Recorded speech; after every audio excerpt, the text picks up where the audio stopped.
No tax on tips. It's coming. You've heard about it. You've read about it. Brian Hassan, co-CEO of Kickfin. He's here to break down no tax on tips. A lot of questions involving no tax on tips, and we're going to give you the kind of quick and dirty on it so you're not browsing the web or on ChatGPT trying to figure it out on your own.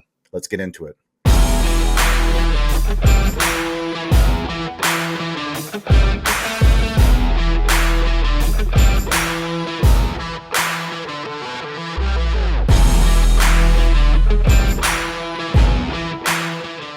Welcome to Digital Hospitality. I'm your host, Sean Walchef. This is a Cali BBQ Media production. I am recording in the village in Bulgaria. We believe in storytelling technology so much that I made sure that whenever we have an important conversation, an important guest, that I would set up my studio in the village to make sure that we can bring you guys cutting information. And we have Brian Hassan, who is the co-CEO, return guest of Kickfin. He is a co-founder, and he is going to help us understand no tax on tips. We haven't talked a lot about tips in the content that we've put out, and all our job is to inform restaurant owners, restaurant operators, people in the industry of the things that we need to know. So I'm really excited that you agreed to come and help us understand the legislation. Is it happening? What happens if it does pass? And what operators need to know. So welcome back to the show, Brian. Good to be here, Sean. First off, love the artwork behind you. That's a little different than the Manhattan backdrop. In fact, if I would have known, I would have tilted my laptop to the side because we have a very similar art wall going on. I have a 2-year-old and a 5-year-old, and you can there's a lot happening. It's a lot happening. I think it is important. My kids, they wanted to make sure that Dad's background was legit and let people know that we are in the village. So I let them go at it. The funny thing is I actually went to the city. So my wife, we're in Wrocław, which is 2 hours north of the capital. It's in the mountains. And, I went and looking for pictures of Wrocław because Wrocław is a beautiful city. It looks like Boulder. And I was like, I want it as my backdrop. And I couldn't find anything. And I was just like, you know what, Colleen and Mila, you guys make me the backdrop. So there you go. I think you won. I think you got it's even better. There we go. Well, let's talk about tips just in general. Tipping. What is the current state of tipping in the United States? The current state of tipping here is we're seeing an average of 18 to 22% by the consumer to the restaurant, anywhere from picking up a cup of coffee to dining at a full service restaurant. Now, there's been a lot of questions around, there's no tax on tips passes. Are people going to tip less knowing that the employees are taking home more? You talk, you throw this idea around with a bunch of buddies and you're like, let me ask you a question. Do you know about it? They're like, we know about it. Are you going to tip less? They're like, why would I tip less? Yeah. So current state is 18 to 22%. And that's kind of been the expectation. If we're looking at our user base per shift is typically taking home anywhere between $125 and $150 per shift. Wow. Now, obviously, that's sort of the average, but that goes anywhere from smaller tipped businesses like coffee shops and pizzerias to higher tipped, such as in fine dining and full service. But, interestingly enough, when we launched Kickfin back in 2019 to today, it's crazy to see that average with our growth has remained relatively constant. What's interesting to me, we've been running Cali Barbecue since 2008, and reporting on tips is something that I, have been in the conversations with Eric, who's my CFO and business partner, and he's the one that's, making sure that servers and bartenders are reporting tips and, going from a legacy point of sale to now, we use Toast, and just the current state of how things shifted so quickly during the pandemic. In California before, we weren't even allowed to tip back of the house. And now we have, a shared tip model, which allows us to tip different people that help us produce barbecue for our guests, which is a phenomenal thing. But there's just so much confusion, I think, across state lines. When I'm in Europe and some places they do tip. I just went to Istanbul with my wife. They had tips included. Some of the places told us that the tips were included. Other places didn't. They had handheld. So tipping culture has just changed dramatically, in the last, let's call it 10 years with the digitization of tipping. Can you share a little bit about where we are currently? And let's keep it focused, obviously, on the United States, since that's where most of Kickfin's base is, right? Yeah, and you had to throw Istanbul out there. And I'm going to try not to go off on a tangent because it's one of my favorite cities to visit. So I'm glad you had a good time. Really? It's well, there for me. It won my heart.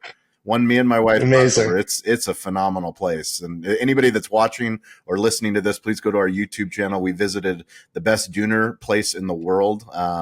It's actually David Chang, one of his favorite restaurants, and it's on the Asia side of Istanbul. They don't have a menu. They only serve a döner.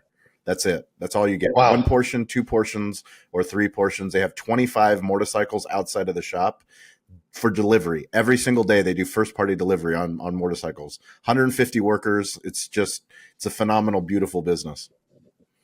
So here's what happens, Sean. We get in these conversations about tips, right?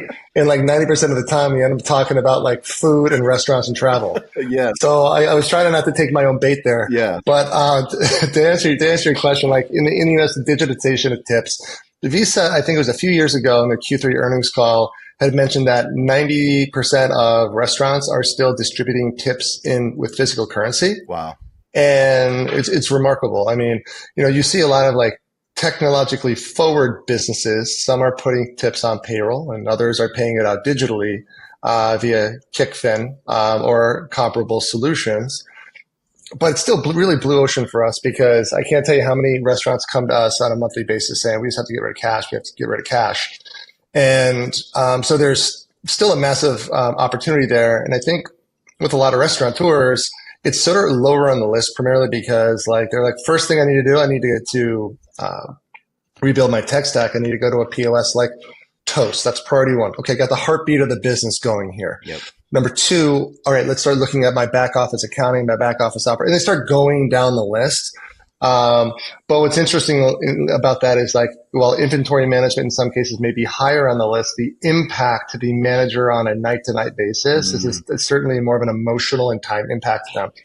So when we get them on the phone, typically takes them about a half an hour, and they're like, why would I not be doing this with you guys right now? Whether it's connecting in with Toast or Shift4, Heartland, or any other few dozen POSs we integrate with, or just like using us as a payroll solution where they're actually just keying in the amounts. It's like you pick and choose. But from a digitization perspective on tips, it's still pretty blue ocean. And the advantage of digitizing this is that you have this electronic record, which is going to feed into our conversation today about taxing on tips, right? A lot of restaurants operate tip share models. And so that net payable amount to the employee is not in POS. That net payable amount to the employee is in a spreadsheet. Or if they're using Kickfin, it's actually in Kickfin. So you think about this, restaurant pulls in $1,500 of cash tips that night. That's in Toast POS or Shift4, for example. But where's it going? Who's getting it? That net amount is still sort of missing. So as we start talking about taxing on tips and who is eligible and how much money you're making, it's really important to have a solution in place. One centralized hub that shows you employee name, net payable amount, and what has been paid. So that as we start moving into this, no tax on tips and seeing what the thresholds are, and we can get to the specifics of that, we know who's eligible for the deduction and so forth. So I think as we should this pass, and I believe it will, I think it's going to be really important that restaurants have a solution in place where they actually have a recording of the net payable amount to the employee. Otherwise, here's what's going to happen. Employee's going to go to their management at the end of the year, and they're doing their taxes, and they're like, hey, run me an individual report for what I made.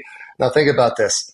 You have 30 employees, and you've got some turnover, and you have 60 or 70 employees asking this manager to do this. It's a headache. So get ahead of it, right?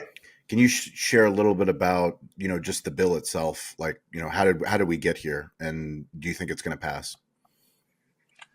Yeah. So, first off, all tips, cash, credit card tips, they're considered income by the IRS and, subject to income tax, Social Security, Medicare. And so like with the current bill, which was supported both sides of the aisle, they're saying we should eliminate federal income tax on tips. Let's be clear about that. It's not eliminating the Social Security and Medicare taxes. on tips. It's not eliminating the state income tax on tips unless those specific states decide to follow suit. What's going to happen is there's this cap. So there's this $25,000 cap. So what that means is you're allowed to deduct up to $25,000 worth of tips. Now, many employees might think like, oh, it's not going to be taxed on my paycheck. It still will be taxed on your paycheck, the federal income tax. But when the employee is filing at the end of the year with their 1040 or whatever form they file on, they can deduct that as long as their total aggregate earnings are below 160K.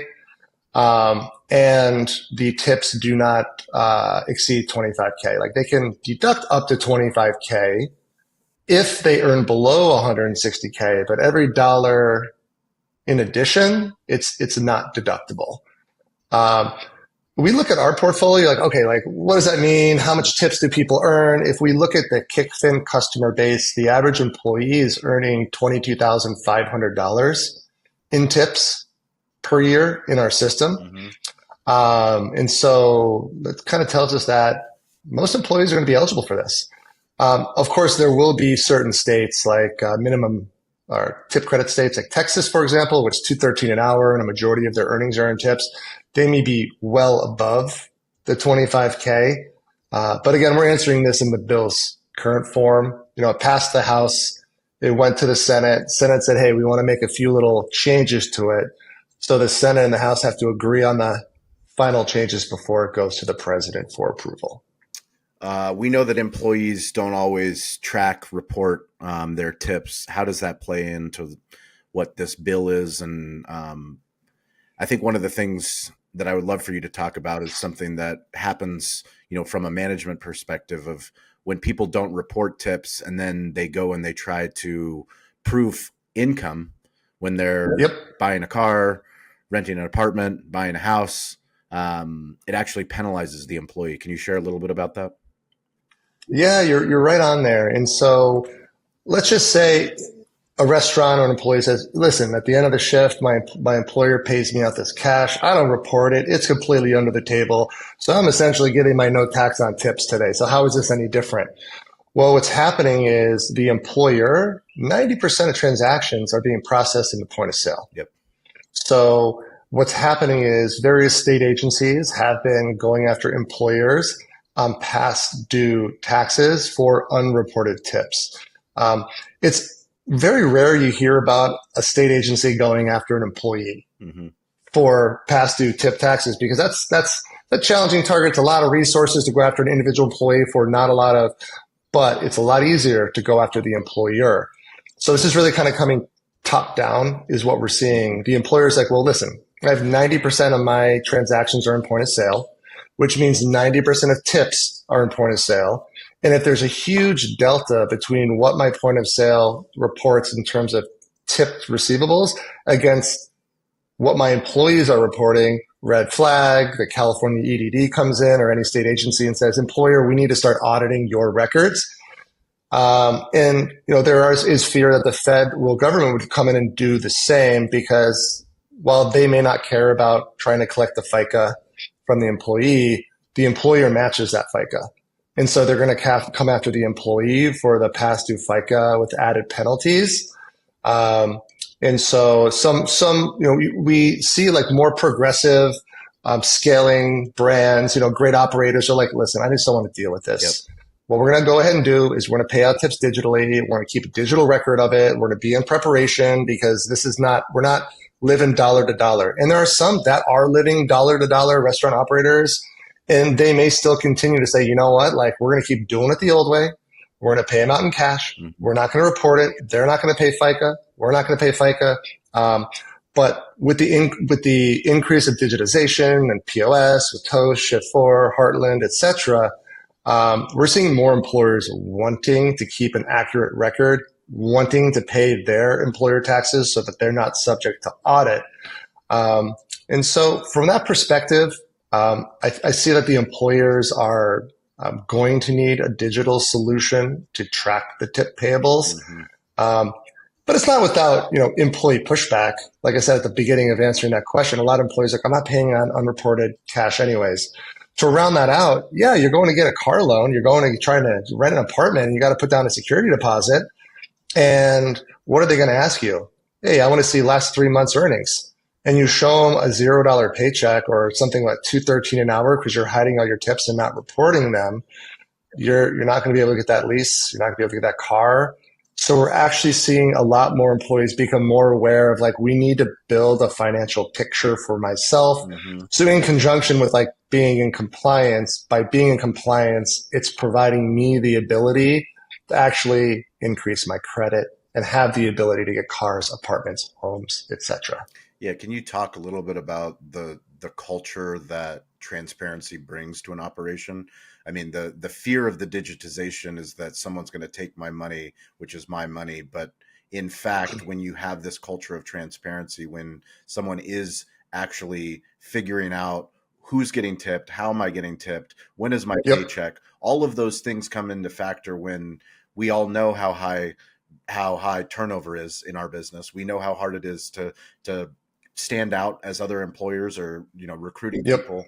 Can you share a little bit about what sets Kickfin people that are using Kickfin, employees of restaurants that use Kickfin, what makes you guys stand out from a retention standpoint and a transparency standpoint? Well, there's really kind of two challenges when you're not digitizing tip payouts. Challenge number one is the transparency. Like, how do I know I'm actually getting paid correctly? Yeah. And so using a product, a tip management product like Kickfin or others, you're able to actually see how much you've pulled in tips and who you shared it with and who shared it with you in your own record. So it's full transparency. So get this, the manager's not having to deal with disgruntled employees saying, I haven't been paid out correctly. But also, number two, an important part of that is other employees can share with those employees what they're earning, and there can be benchmarks like, why is Sean taking home more than Brian? They're working the same 8-hour shift. The busyness of the sections are the same, and it provides management the ability to coach those employees on how to earn more, perhaps like upselling, selling more product, and so forth. So I think that's important. You did make a comment earlier about like back of the house and service charges and auto grats, sort of. And I did want to highlight that since today's topic was on like the taxing on tips.